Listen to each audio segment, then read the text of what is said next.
ఇంకెక్కువ పోయినాయి కదా. అది ఇవైతే వస్తాయి తొందరగా. అన్న నొప్పి లేదా ఇంకే? అది ఎప్పటి నుంచి అది మీరే ఫిల్లింగ్ చేశారా? ఆ ఫిల్లింగ్ వేసి పోయింది.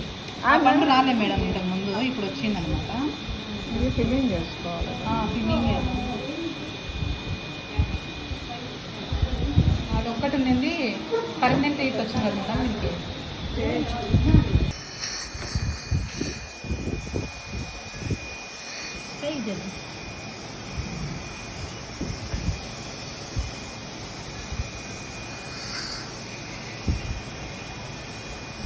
నాలుగు పెట్టదు. నాలుగు పెట్టద్దు.